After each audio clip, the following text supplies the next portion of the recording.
Tensions between India and Pakistan ratcheting up. Indian and Pakistani forces have exchanged fire along the LOC or line of control, which separates the two countries. A breakdown in relations between the two comes after a terror attack that left 26 tourists dead in a Kashmiri resort town. Now, India says the group who carried out the attack on April 24th is backed by Pakistan's military. New Delhi has suspended a critical decades-old water treaty with Pakistan. It's also expelled diplomats and shuttered a key border crossing. Pakistan has halted trade with India, including via a third country. It's a move that could hurt Pakistan more than India, is what some people say. So, will an economic strike help India cripple Pakistan without having to fire a single bullet? For more, I'm joined by Gaurav Sansanwal in Washington, D.C. Gaurav is with a leading think tank, the Center for Strategic and International Studies. Thanks very much, Gaurav, for joining us here. Firstly, as far as trade goes, how much of an upper hand does India have against Pakistan? Thanks so much for having me here, Alistair. I think it's no surprise that Pakistan needs India more than India needs Pakistan. So definitely India has the upper hand there if we look at the trade balance between the two countries. The last year, the trade between the two countries was at $1 billion, which has since 2019 obviously come down from a high of $2.5 billion. But I think more relevant is to look at the trade composition.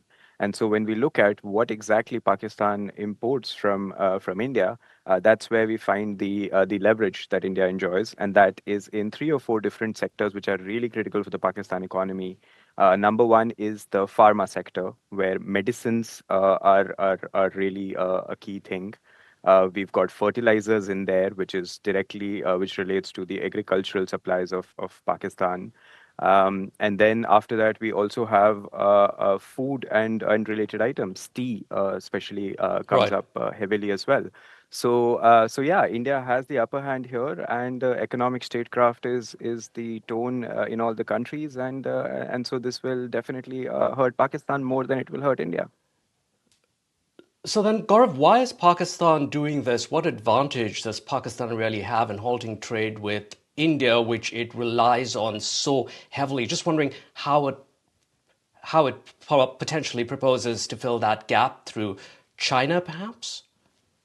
Absolutely, Alistair. I think two asterisks here, right? One is that we've seen in the last few years the dependency on China has really increased, and this will be another opportunity for that to take place. The second thing is, since 2019, much of the trade was already disrupted, and as we know, businesses often find a way of adjusting to trade realities. And so we've seen through third-party countries like UAE, Singapore, Sri Lanka, trade still happening with Pakistan, which has already made some of those items more expensive for Pakistan. And so they are probably looking at this in a way where they're announcing that third countries will be also impacted, but that's not an easy job.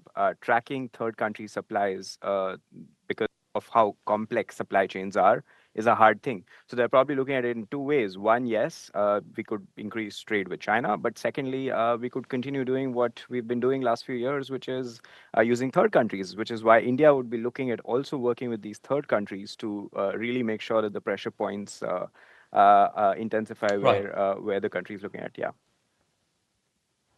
So, very quickly here, in about 30 seconds or so, to the question we posed earlier on this economic leverage that India has. Can India really cripple Pakistan without firing that single bullet? Alistair, the dams that need to be constructed to take advantage of Indus Water Treaty will take years to come into picture. But trade is The an water area treaty, which where has been you can suspended. Yep. the water treaty which has been suspended will take time to operationalize. The gains there will take time to operationalize. By that metric, the trade gains happen instantly. So yes, I think the answer there would be that to a large extent, India will be able to disrupt the trade, but there are always optionalities because there are other countries that Pakistan can continue to trade with. So the diplomatic and other kinds of efforts that India is taking to isolate Pakistan would would be just as critical to make sure the gains of trade stand and other countries don't come to the rescue. That's how India would be looking at it. Thanks, Gaurav. Appreciate your time here on Washington Watch.